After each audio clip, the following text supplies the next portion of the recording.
Okay. Just waiting for my phone to tell me that it's 6 o'clock. 6:59 and some seconds.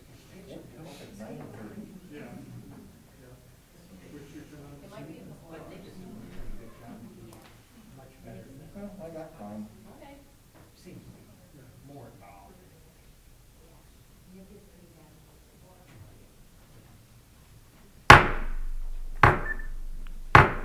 Call the December 7th, 2020 Belvedere City Council regular meeting to order. The clerk will call the roll. Madam Clerk? Arivalo, Present. Brereton, Here. Fleury, Present. Frank, Here. Freeman, Here. McGee, Here. Porter, Here. Radcliffe, Here. Snow, Here. Stevens, Here. 10 present. Thank you. Please stand for the Pledge of Allegiance and remain standing for the invocation. I pledge allegiance to the flag of the United States of America and to the republic for which it stands, one nation, under God, indivisible, with liberty and justice for all. Heavenly Father, we gather this evening intent on doing good work. We seek to represent fairly and well those who have entrusted us with this task. May our efforts be blessed with insight, guided by understanding and wisdom. May we serve with respect for all. May we act with empathy and honesty as we resolve the matters before us. Whenever one of our Belvedere family is lost, we are all diminished, but then lifted up by the knowing that they are standing with you, Lord. Recently, we lost two outstanding citizens, Gary Turner and Coach Rob Sally. Please join me in a moment of silent meditation in their memory. We pray for their families.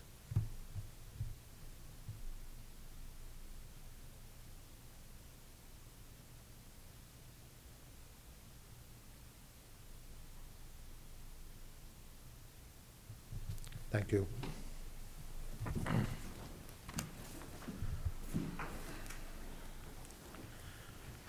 Under public comment, I have no one registered to speak this evening, so that brings us to item number 4, the approval of minutes of the regular meeting of the Belvedere City Council of November 16th, 2020 as presented. May I have a motion to approve?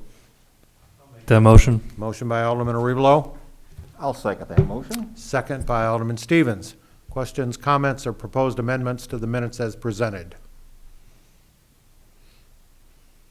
Hearing none, all those in favor will, when your name is called, signify by saying aye. Those opposed, nay. Arivalo, Aye. Brereton, Aye. Fleury, Aye. Frank, Aye. Freeman, Aye. McGee, Aye. Porter, Aye. Radcliffe, Aye. Snow, Aye. Stevens, Aye. 10 in favor. The minutes are approved unanimously. Thank you. Under number 5, public hearing, there is none this evening, which brings us to number 6, special messages and proclamations. We have a group from the Ida Public Library here to discuss the tax levy and their share of the tax levy. You want?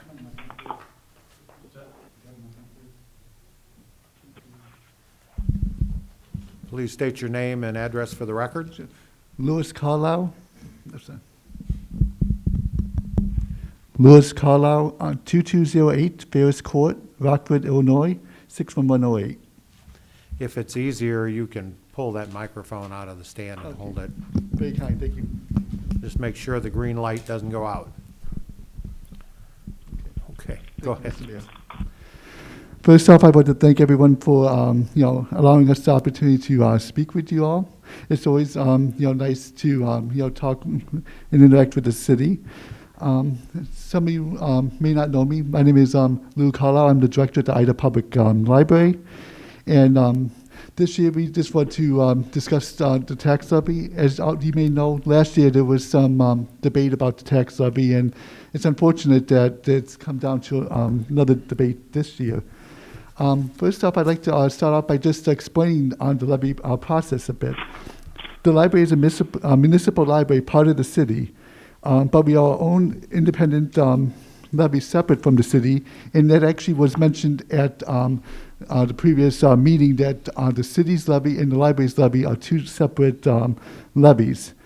The mayor works with the city council to appoint the board, so the city does have interaction with the board. So the board are appointed officials of the city to handle library business.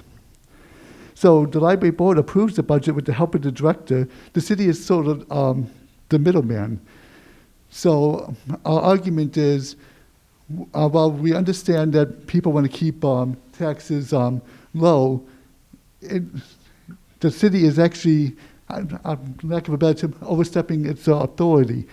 We are our own taxing levy, and we are actually just asking for the minimum raise that we are entitled to. That was the figure given to us by the city. So the duly appointed library board has the authority to decide if they want to use the levy, and after speaking with the library board, they have decided that they want the levy money that is entitled to. We are just asking for the minimum amount. We're not asking for anything more, just what the percentage is. And it was also brought to the council's attention, well, what happens if the library asks for $1 billion? Well, the city can't exactly ask for $1 billion. There's truth and taxation laws that prevent such things, and there's hearings. The library is still part of the city, and we are, bound by taxation laws.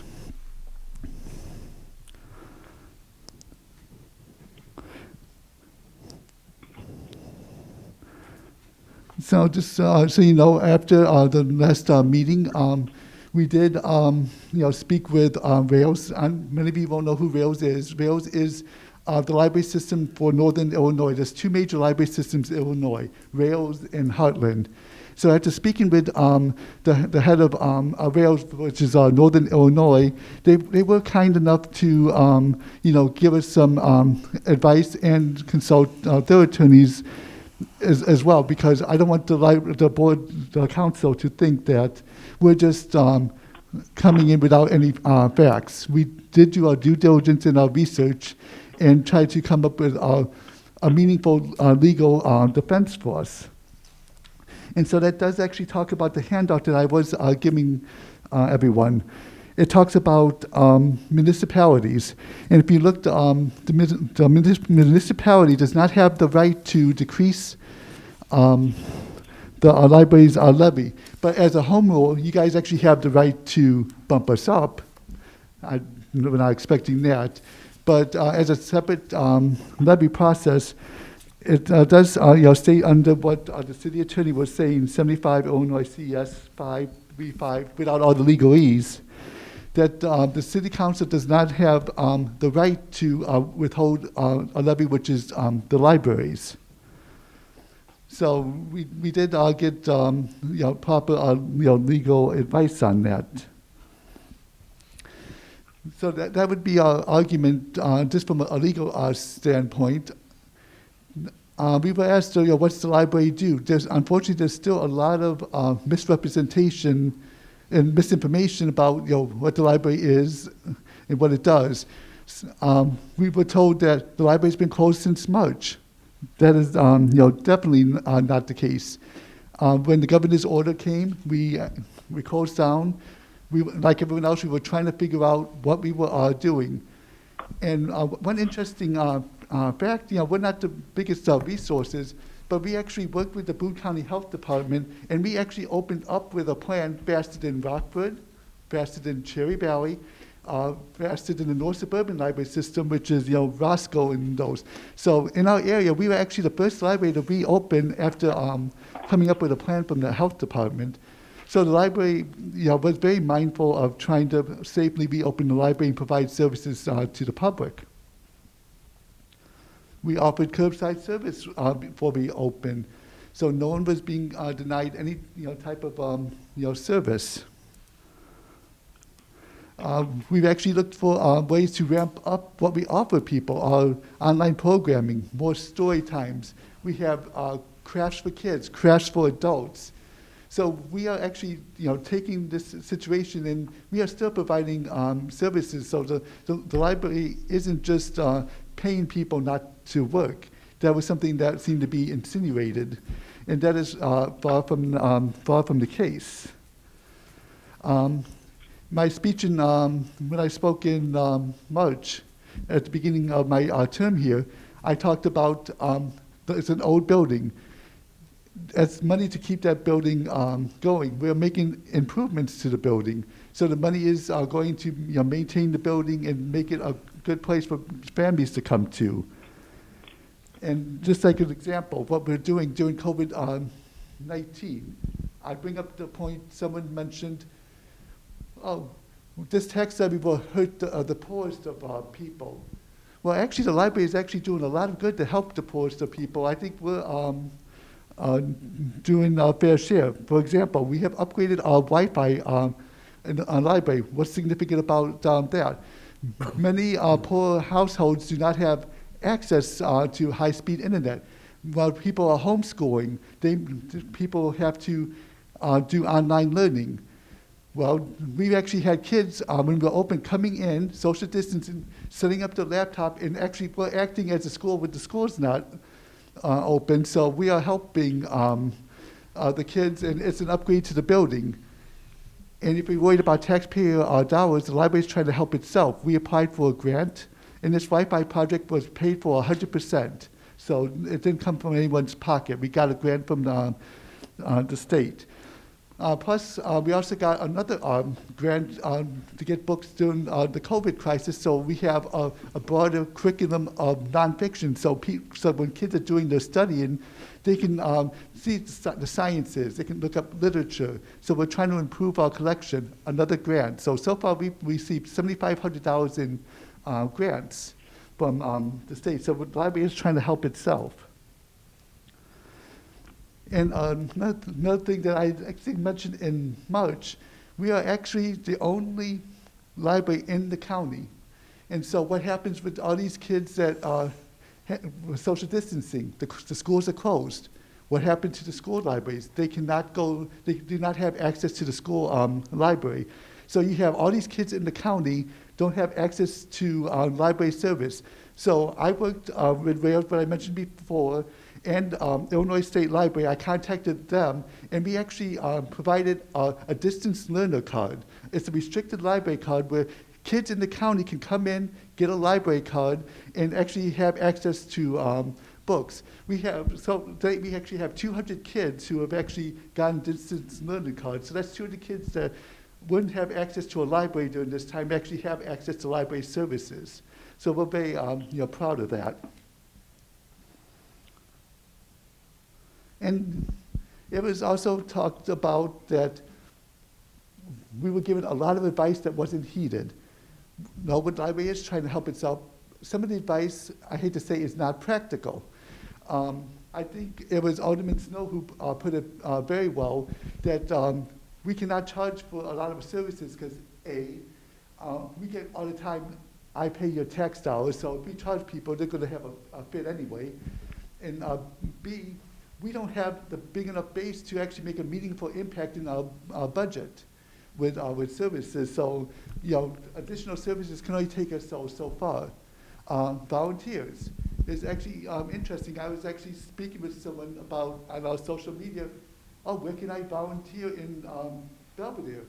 I said, how about you volunteer at the library? We do want volunteers, but it seems like the council wants us to have volunteers instead of employees. Volunteers are wonderful to supplement, but they can't replace employees for many library services. So yeah, we would love to supplement, but we can't count on volunteers because they're volunteers. If they got something else happening, they're gone. So we need the employees. But we did take a hard look at the budget, and we actually did cut hours. So we did cut hours from our library budget. So our staff is smaller as it is. So we're doing the same amount of services with less hours because we had to be financially responsible as well.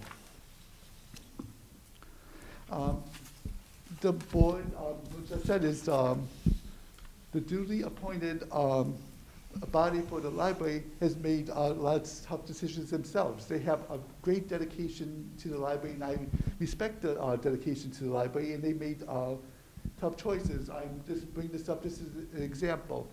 As you all know, benefits are very expensive, and the library has chosen to limit benefits. The reason I bring that up, and it affects me, it affects the staff with pay and benefits. As I mentioned before, I just had a son. Unfortunately, I'm not allowed to put my son on my health insurance, so I have to go elsewhere. It's a very hard decision. The board did not make it out of malice. They are looking for the bottom line.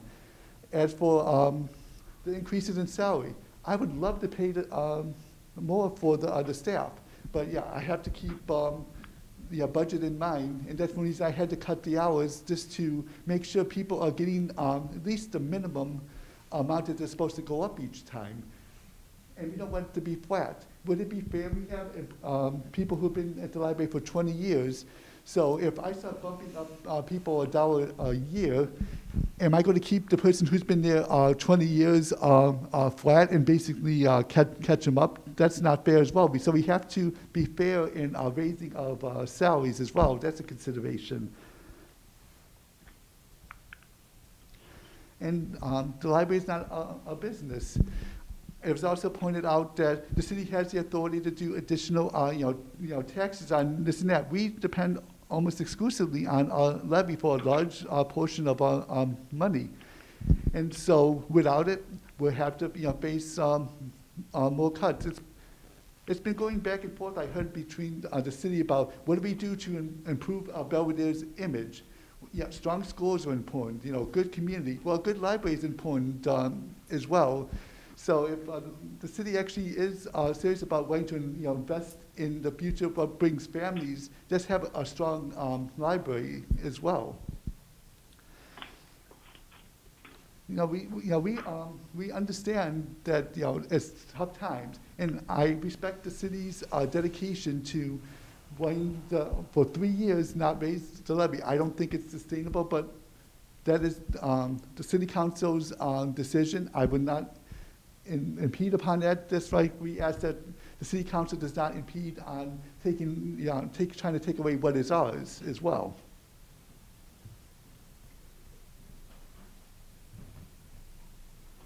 So the only thing I would close with, because I don't want to go on too long, that we did look for a legal argument. We just didn't want to give like an emotional argument.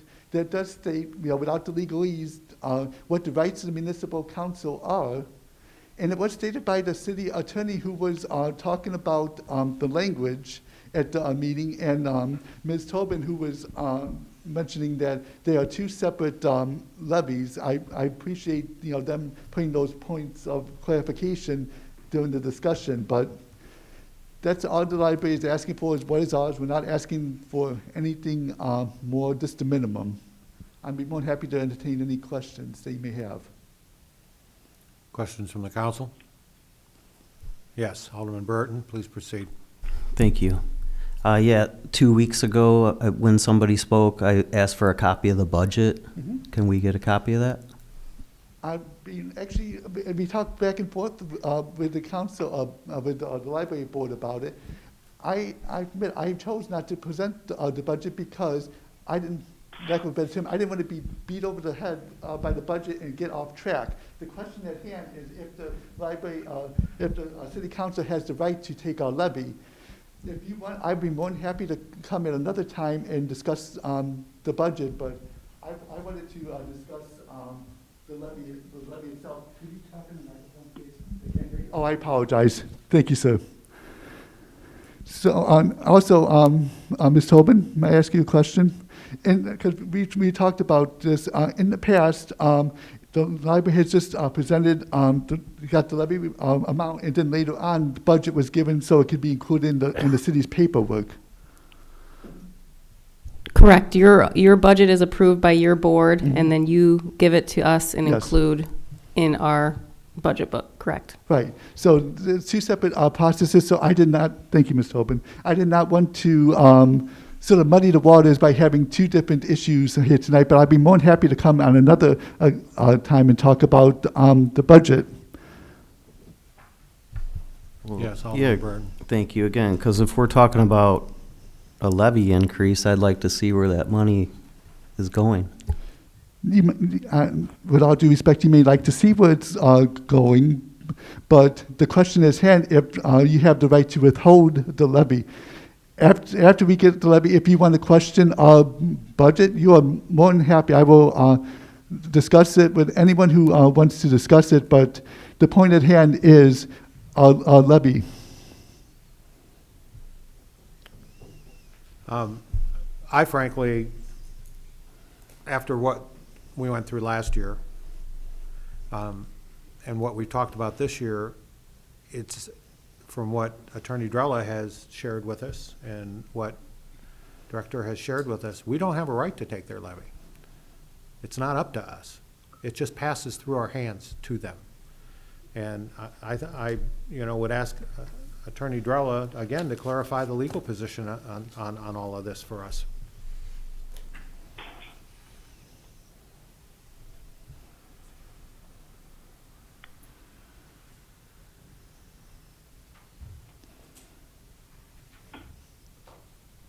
I wish I had a copy of the levy ordinance in front of me this evening, and part of me wishes I hadn't been asked a question, because this area of law is not a settled area of law, no matter what the library says or what the city council may think. The statute provides that a municipality shall levy the amount as presented by the library board. So a non-home rule municipality is required to levy exactly the amount as requested by the library board. I realize that Alderman Holm did not get a copy of this memorandum that was presented. That is a opinion from the law firm of Ansel Glink, a very, very good law firm. It doesn't specifically say that a home rule municipality cannot decrease the levy. It suggests that in one spot, but does not say that. That's because, as far as I know, there's no case law on it. The city of Champaign, I believe, or maybe perhaps Brand, another home rule municipality, does work directly with their library board and requires them to go through their entire budgeting and levy process with the city to establish their levy. So I cannot tell you that, yes, as a home rule, we can decrease their levy, and I cannot tell you that, no, you cannot. If you look at the tax levy ordinance as drafted, because the direction coming out of the committee was to not grant the entire levy, it specifically cites our home rule authority and specifically abrogates, nullifies the statute which requires municipalities to levy that amount. If we were dealing with a regular city department or purely our own affairs, I could definitively tell you that you have the legal authority to do that. The question becomes, and the open question, the one I cannot answer, absent litigation, is what is the exact status of the library? Because the city of Belvedere cannot use its home rule authority to interfere with the actions of another governmental unit. For example, we cannot use our home rule authority to interfere with the actions or decisions of Boone County, nor the Belvedere Park District, nor District 100. So the question becomes, what is the district's library, not that district, what is the library's legal status? The council appoints their board. And so the mayor appoints their board with the advice and consent of the city council. The city is required to levy their levy for them. But in most other respects, they act as their own independent body. They can soon be sued in their own name. They can own property in their own name. They can establish their own hiring and termination policies, the whole gamut of what a separate entity would usually do. So absent case law that defines exactly what their status is as an entity, I cannot definitively tell you one way or the other whether or not you may use your home rule authority to decrease their levy. If you're going to do it, that is the only way to try to do it, and that's why I drafted it the way I did. But I cannot tell you how that litigation would turn out, because It's never been argued, as far as I know. Well, and let's go down that road a little bit. So if this were to become litigated, we would have you to litigate for the city, correct? And they would have to hire an attorney to They litigate. have their own help, and going in line with, are they their own entity? They already have their own lawyer. And I guess where I'm going is, you know, in the long run, does it rise to the occasion, would the fees involved in doing all of that, if we lost, be more than what they're asking for in their levy? And I don't know, maybe I'm old-fashioned, but I think a library, especially, library was a gift to the city. The library board has maintained the library for the children and the adults in this, and not everybody wants to read a book on a Kindle. The programs that they have throughout the summer, educational programs, have enriched this community for decades. And, you know, it just seems to me that we're going to get in a position where it could end up costing us more than just not taking this position, because it's unclear, as the attorney says. And when it, you know, if it was $100,000 or $50,000, I suppose it would be something that you'd take a little harder look at. But they're asking for a very small amount of money. And what was it back, 14,000? It's 18,301. Okay. To be able to operate, to be able to keep the doors of the library open and do what they can do. And the director has explained that they're at a minimum in terms of their employees and what they're trying to do. So, you know, I don't see where it makes a lot of sense to get into a legal battle with the public library for $18,000. Alderman I have a Burton. comment. First Alderman Burton, then you, Marcia. Thank you again. It's just, you know, if somebody asked me for $20, I'd like to know where it's going. When they ask me for 18,000, I'd like to know where it's going. So when you do your taxes each year, do you include a note saying where's my tax dollars going, or do you pay your taxes? I didn't know there was a box on there that actually said, "Oh, I get the right to say where my taxes are going, sir." So where is the $18,000 going? It's going towards the budget, which includes salaries, which we have to include salaries, building maintenance, materials. Who's getting the biggest salary increase? That would be the director. You? Yes, sir. How much of an increase? It all depends if they actually will allow it, because I do my research, sir. Would you believe I'm paid within the survey? I'm paid in the 10th percentile. So people know that for a library our size, with the population in the budget, I'm paid within the 10th percentile. Yes, I asked for several things. I asked for health insurance. I asked for vacation benefits, and I asked for a salary increase. I was turned down on 2 to 3 things, so they are saying I can get up to 18,000. Coincidence? Actually, it is a coincidence, but I will say, you know, you actually have had 3 directors in 3 years. Coincidence? Maybe. Maybe we need one from Belvedere. That argument makes no sense, sir. Becky, we get their audit, don't we? We get a copy of the library's audit every year? Yes, it's part of our audit. So whatever the budget of the library is included in that, correct? Yeah. Their budget is in there. It's also every single year when I give our budget book, the smaller version, their budget is always included in that as well. Well, so the budget is available here for aldermen to look at anytime they want to. So I guess my suggestion at this point in time is someone who's interested in looking at what their budget is, they need to look at what the audit was. And their board has the right to say who gets to look at their budget up until the point where their audit is published. So that's just the way that that operates. Yeah, and actually, Mr. Mayor, and actually at our last library board meeting, we were talking about the levy, just so it would be total transparency. I included a copy of the budget.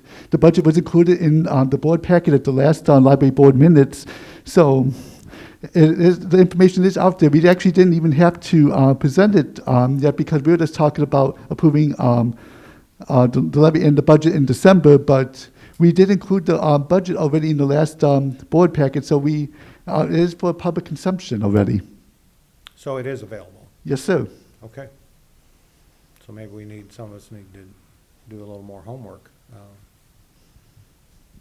Yes, ma'am. If I could just make a quick comment. My name is Sue Holmes, and I am president of the Ida Public Library Board of Trustees. Just to keep everything clear, I figured my taxes next year based on my new assessment and on the increase just for the library. I didn't figure my whole property tax bill. I live in what I would assume is an average home in Belvedere, and my increase for the library will be $1. $1. So, to put that in perspective. Thank you. Marcia, you had a question or a comment? Yes, thank you. I have a few comments. My first one being, if somebody could maybe let people know that are going to come down there and speak, if they are going to be passing out handouts to the council, that maybe they could have those by Thursday night or Friday morning so that they can be included in the packets for those of us at home who aren't privy to seeing the information. A lot of people come down there and hand out handouts, and those of us teleconferencing are in the dark on those.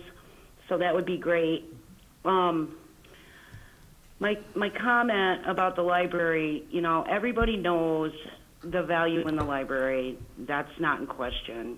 It's an integral component of our community, and its services are relevant and important.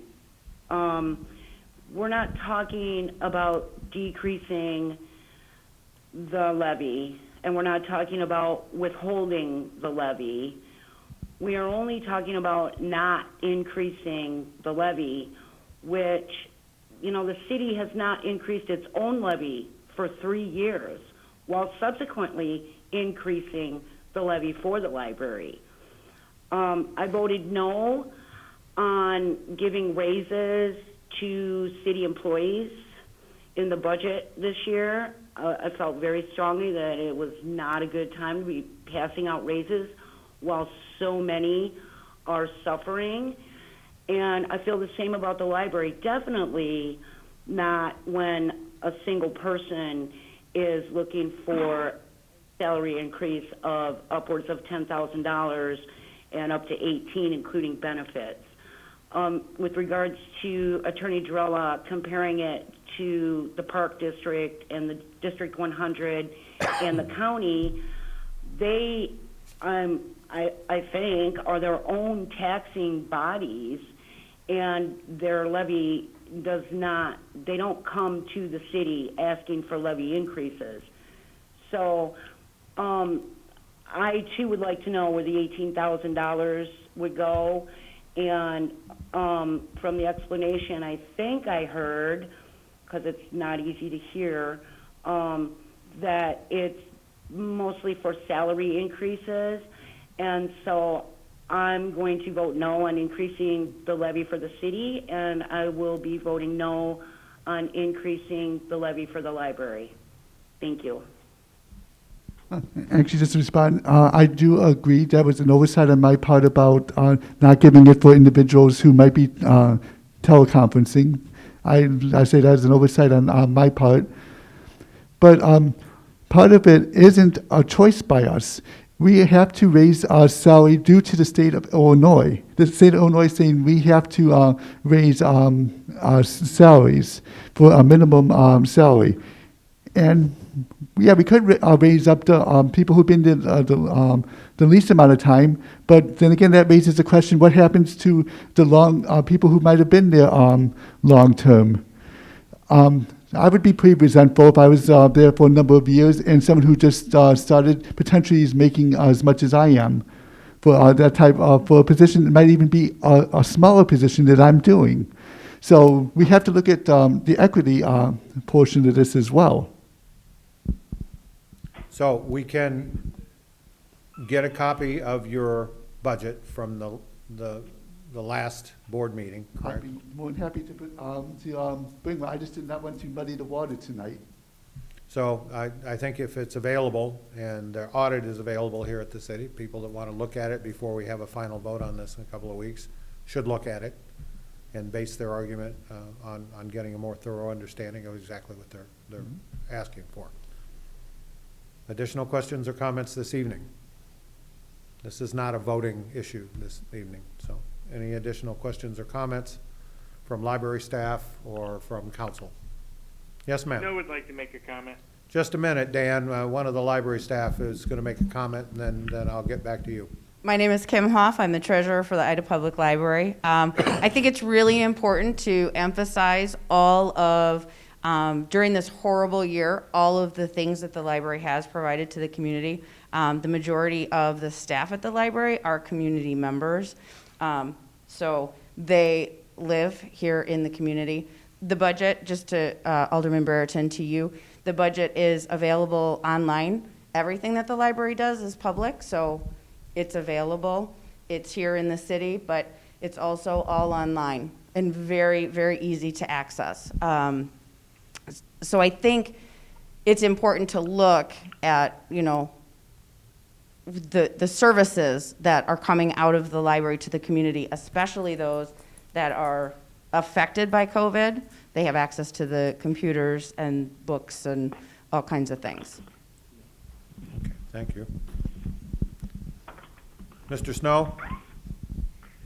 Okay, so I try to attend quite a few of the library board meetings, and I haven't attended quite a few since the COVID thing, but, you know, having been there and listening to their stuff, these people are not, you know, spending money willy-nilly on frivolous things.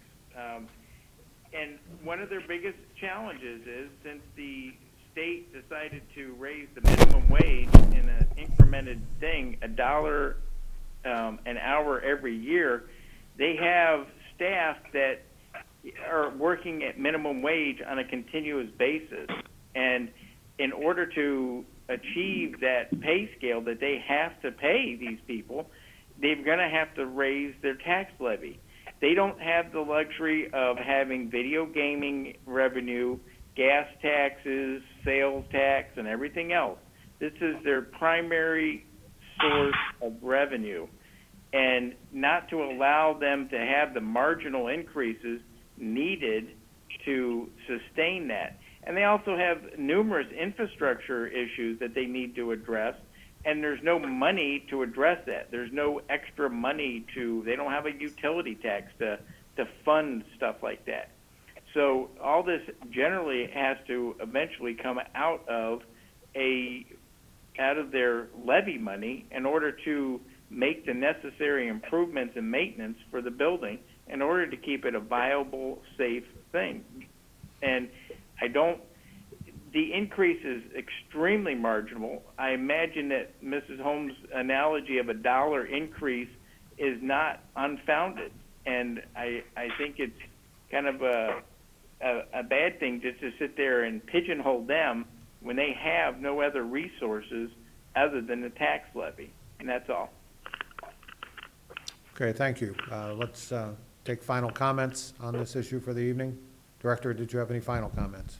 No, Mr. Mayor, and I do thank the council for allowing me to attend and speak on behalf of the library. Thank you very much. You're very welcome, and I think we all need to do any more homework that we need to do before we have our final vote in a couple of weeks. Thank you very much. Thank you. Alderman Porter?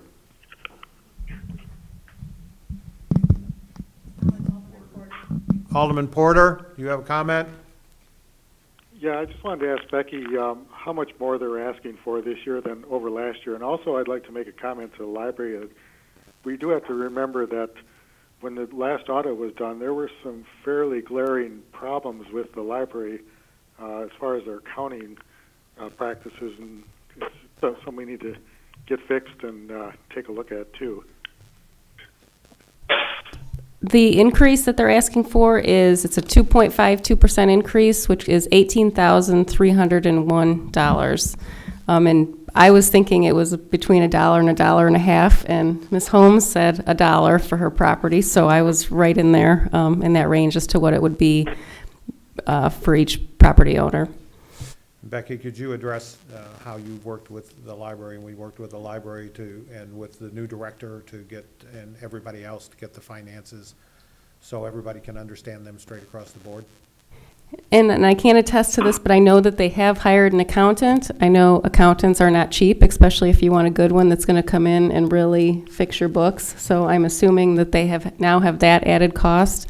I know that they have 2 people in-house that they have promoted to help with the bookkeeping, which, and I'll let the director speak to that, but I know that they do have 2 people in-house because I've been working with both of them to correct some of the issues. So I know they are trying. Ms. Hoff, you had a comment? Thank you, Alderman Porter. Unfortunately, working with the city is wonderful, but something that has truly affected our budget over the last 2 years now, excuse me, has been the audit, the fee for the audit. The library has been charged between $5,000 and $7,000 to complete the audit each year. So that has increased our budget over the last 2 years. The items that are on the audit, we've been working diligently to get under control and some of the handling. There's a lot of stuff. We worked very close with Sikich and have taken their recommendations. And again, with hiring the accountant, that's an additional expense, but it's something to meet the recommendations that Sikich has made. Okay, thank you. Last bite at the apple. Anybody have anything additional this evening? Okay, thank you all for coming tonight. Appreciate your input. Under number 7, approval of expenditures we have done this evening. Under committee reports and minutes of city officers, under item A, we have minutes of Committee of the Whole, Public Safety, Finance, and Personnel of November 23rd, 2020 as presented. May I have a motion to approve the minutes? I'll make that motion. I have a motion. May I have a second? I'll second. I have a motion and a second. Questions, comments, or proposed amendments to the minutes as presented? Hearing none, all those in favor of approval will, when your name is called, signify by saying aye. Those opposed, nay. Brereton, Aye. Fleury, Aye. Frank, Aye. Freeman, Aye. McGee, Aye. Porter, Aye. Ratcliffe, Aye. Snow, Aye. Stevens, Aye. Arivalo, Aye. 10 in favor. Motion is approved, or the minutes are approved unanimously. Next up, we have, under unfinished business, first up, Ordinance 509H, a second reading. It's an ordinance authorizing the institution of eminent domain proceedings with respect to 953 Logan Avenue. May I have a motion to approve? Snow will make that motion. Motion by Snow. May I have a second? I'll second that. I have a second from Arivalo. Questions, comments, or further discussion concerning the motion now on the floor? Hearing none, all those in favor of approval will, when your name is called, signify by saying aye. Those opposed, nay. Fleury, Aye. Frank, Aye. Freeman, Aye. McGee, Aye. Porter, Aye. Ratcliffe, Aye. Snow, Aye. Stevens, Aye. Arivalo, Aye. Brereton, Aye. 10 in favor. Motion is approved unanimously, which brings us to item B, Ordinance 510H, a second reading, An ordinance granting a zoning district change from SR 6 Single Family Residential to I Institutional District for 605 North State Street. I'll entertain a motion to approve. Snow will make that motion. Motion by Snow. May I have a second? I'll second that. Second by Freeman. Questions, comments, or further discussion concerning the motion now on the floor? Snow would like to make a comment. Please do. Okay, just for everybody to know, this is the Funderburg House. So the library, or excuse me, the museum now has control over that facility, and they're just looking to bring it in line. That's it. Thank you. Anyone else have a question or a comment concerning the motion now on the floor? Hearing none, all those in favor of approval will, when your name is called, signify by saying aye. Those opposed, nay. Frank? Aye. Freeman? Aye. McGee? Aye. Porter? Aye. Ratcliffe? Aye. Snow? Aye. Stevens? Aye. Arivalo? Aye. Brereton? Aye. Flurry? Aye. 10 in favor. Motion is approved unanimously. Which brings us to new business under number 10. We have 4 ordinances that are first reading, which are essentially silent readings, but I'll read them into the record for those folks at home. Under item A is ordinance 511H, an ordinance levying taxes for all corporate purposes for the city of Belvedere, Boone County, Illinois, for the fiscal year beginning May 1, 2020, and ending April 30th, 2021. Under item B, ordinance 512H, a first reading, an ordinance making a levy and providing for special service area number 2 tax in the city of Belvedere, Boone County, Illinois, for the fiscal year beginning May 1, 2020, and ending April 30, 2021.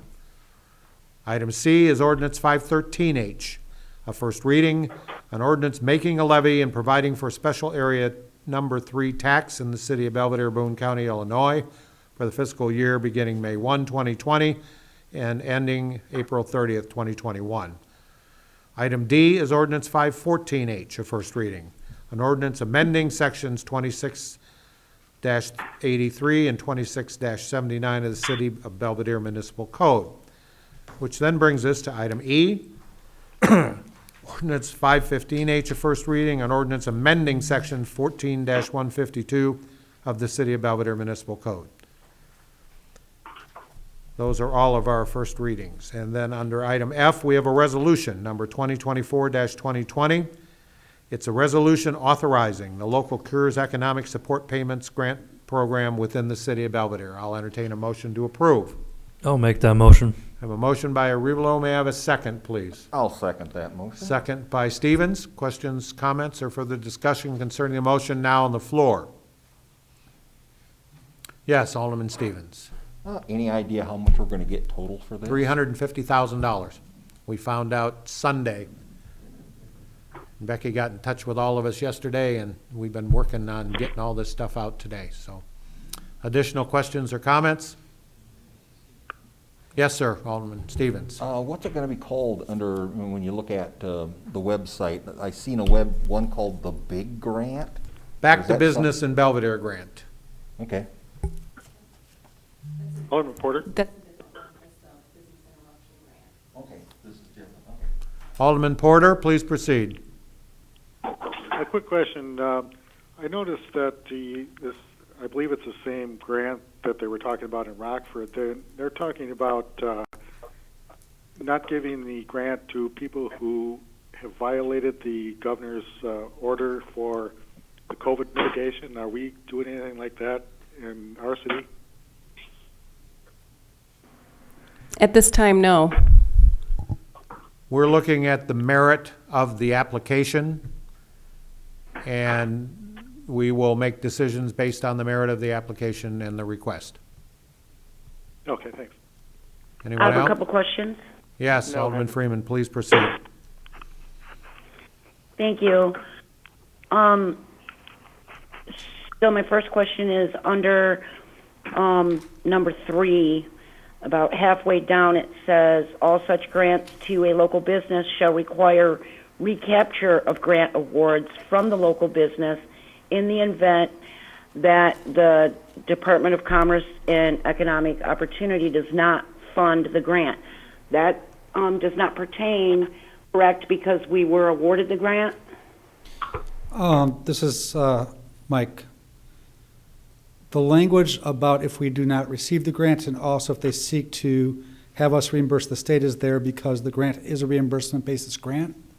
So in the unlikely event, incredibly unlikely, that the state goes, oops, we're sorry, we're not going to give you the money after all, which they've done on other grants, unrelated to this one, then we have a way of getting our money back from the grantee. So that is a cover the city of Belvedere's rear end in case the state decides to pull some shenanigans.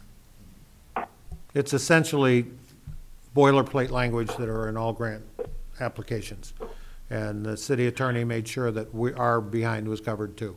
Yes, Alderman Stevens. So if everything goes perfect and the people get this 25,000, they don't have to pay it back if everything goes the way it's supposed to? That is correct. That's true. It's not a loan, it's a grant. Alderman Snow has a question. Marcia, Hold on, Dan, I I believe, wasn't done.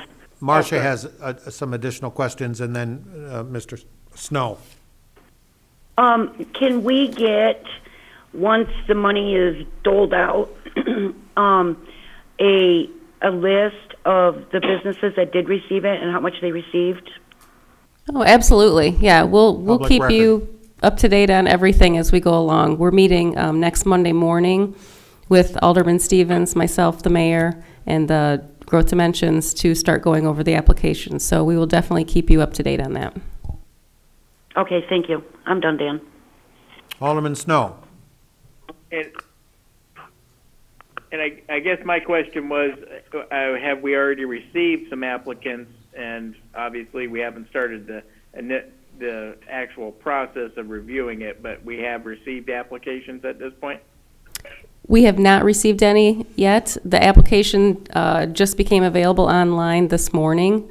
So right now, it's just getting the word out to all the business owners and making sure that they know that this grant is not like the other state and federal grants that are very cumbersome and daunting and really hard to apply for. We want them to know that we've made this process as easy as possible. We know that that they're suffering and we're trying to help. So the biggest thing is getting the word out and letting them know the process is as painless as possible, and we need their applications by next Tuesday, the 15th. And in that respect, these are being pushed out by the chamber, the city, Growth Dimensions. The mayor started going door to door today when we got these flyers printed up, and we'll continue to do that. We have these available for aldermen to hand out to the businesses in their wards, and gives you an opportunity to talk to the business owners in your ward. So they'll be available here at City Hall. We have a limited number available tonight if you want some to go with. But I would encourage everybody in their ward, if it's appropriate for you and your health status, to go out and talk to the businesses and hand these out. The reception today was amazing. Businesses here in the community that said, well, this is really nice.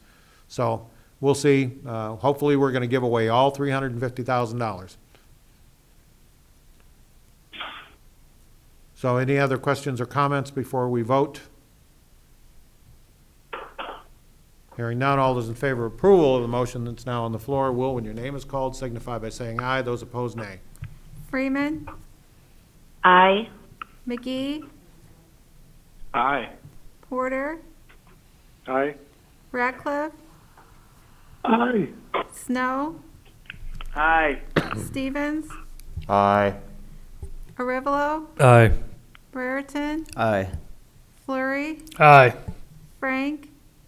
Aye. 10 in favor. Motion is approved unanimously.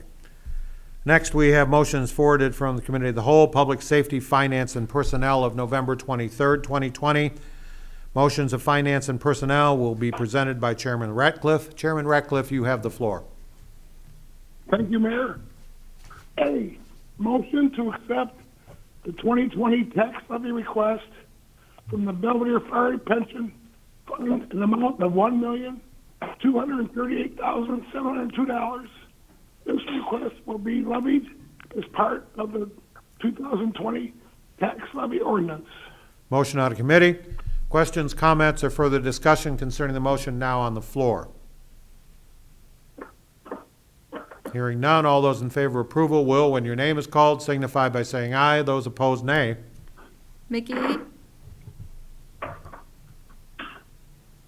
McGee? Aye. Porter? Aye. Ratcliffe? Aye. Snow? Aye. Stevens? Aye. Arivalo? Aye. Brereton? Aye. Flurry? Aye. Frank? Aye. Freeman? Aye. 10 in favor. The motion is voted up unanimously, which will bring us to item B.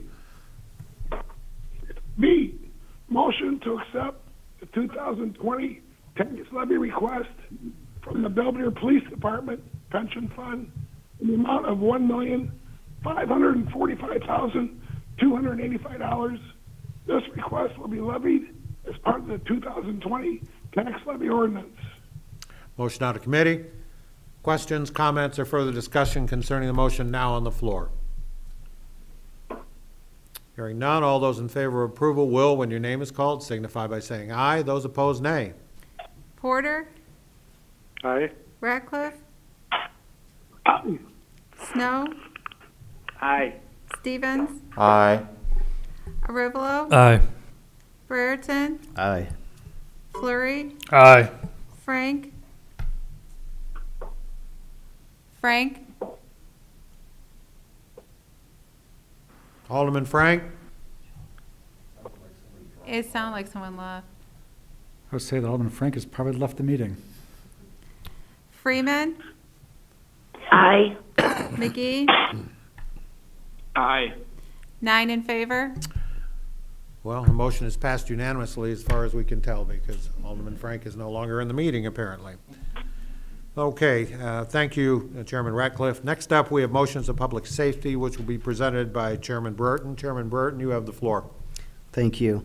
C, motion to authorize capital fund expenditure for the purchase of a 2021 Ford Expedition with public safety package at a cost not to exceed $47,078.95. Motion out of committee. Wendy Frank. Hi, Wendy. Glad to have you back. I went to unmute and I hung up. Okay. We voted without you on the last one, but it went unanimously, so. Okay, can I put my 2 cents in? No. Okay. The vehicles left the garage. All right. On the floor now is motion C, under motions of public safety that Chairman Brereton presented. Questions, comments, or further discussion concerning the motion now on the floor? Snow has a question. Please proceed. So I was just curious when we expect to get the vehicle in and or on the street. The fire chief is not here, but usually it takes some time. He's got to order it, and then for it to receive the public safety package, usually it's a 3 to 4 month turnaround, I believe. Okay, thank you. Additional questions or comments? Hearing none, all those in favor of approval will, when your name is called, signify by saying aye. Those opposed, nay. Ratcliffe? Aye. Snow? Aye. Stevens? Aye. Arivalo? Aye. Brereton? Aye. Flurry? Aye. Frank? Aye. Freeman? No. McGee? Aye. Porter? Aye. 9 in favor. Motion is approved, 9-1, Freeman being the dissenting vote. Brings us to item D. D, motion to approve the promotional testing agreement with Resource Management. Motion out of committee. Questions, comments, or further discussion concerning the motion now on the floor? Hearing none, all those in favor of approval will, when your name is called, signify by saying aye. Those opposed, nay. Snow, Aye. Stevens, Aye. Arivalo, Aye. Brereton, Aye. Flurry, Aye. Frank, Aye. Freeman, Aye. McGee, Aye. Porter, Aye. Ratcliffe, Aye. 10 in favor. Motion is approved unanimously. Thank you, Chairman Brereton. Next up, we have motions of Public Works, which will be presented by Chairman Freeman. Chairman Freeman, you have the floor. Thank you. E, motion to approve Hampton, Lenzini, and Renwick proposal to conduct bridge inspections and Federal Highway Administration metric number 15 for total cost of $13,600. This work will be paid for from line item number 01-5-360-6140 Engineering Services. Motion out of committee. Questions, comments, or further discussion concerning the motion now on the floor? Hearing none, all those in favor will, when your name is called, signify by saying aye. Those opposed, nay. Stevens, Aye. Arivalo, Aye. Brereton, Aye. Flurry, Aye. Frank, Aye. Freeman, Aye. McGee, Aye. Porter, Aye. Ratcliffe, Aye. Snow, Aye. 10 in favor. Motion is approved unanimously, which brings us to the final motion of the evening. F, motion to approve the proposal from Innovative Underground in the amount of $4,200 for a 15-inch sanitary sewer spot repair. This work will be paid for from line item number 61-5-820-6040. Motion out of committee. Questions, comments, or further discussion concerning the motion now on the floor? Alderman Snow would like to make a comment about something. Please do. I just wanted to say, because it pertains to sewer, I figured I'd throw this in. The pipe that was snaking along Appleton for the force main, it does look better now that that pipe's removed. I just want to thank Brent and his guys for getting that cut up and relocated to a different spot to getting rid of. Yeah, we'll get it over to your driveway tomorrow, Alderman Snow. You can always use. You can never have enough pipe. Any additional questions or comments concerning the motion now on the floor? I had a question. for Yes, Brent. Alderman Freeman, please proceed. So Brent, it's my understanding, I think, that you said that normally this would have been done in-house, but our guys are just stretched pretty thin at the moment, right? No, the reason why we're doing it this way is so that we don't have to excavate and dig up the middle of State Street, where the bad spot's at. This is done through the manhole system, through the existing, it's an insertion method through the manhole, so we don't have the equipment to be able to do that ourselves. That's why we're having it done. Okay, thank you. Additional questions or comments concerning the motion now on the floor? Hearing none, all those in favor of approval will, when your name is called, signify by saying aye. Those opposed, nay. Arivalo, Aye. Brereton, Aye. Flurry, Aye. Frank, Aye. Freeman, Aye. McGee, Aye. Porter, Aye. Ratcliffe, Aye. Snow, Aye. Stevens, Aye. 10 in favor. Motion is passed unanimously. Thank you, Chairman Freeman, which brings us to item 11. I'll entertain a motion to adjourn. I'll make the motion to adjourn. Motion by Alderman Stevens. May I have a second? I'll second that. Second by Alderman Arivalo. All those in favor signify by saying aye. Aye. Is anyone Aye. opposed? Ladies and gentlemen, we are now adjourned. Thank you so much.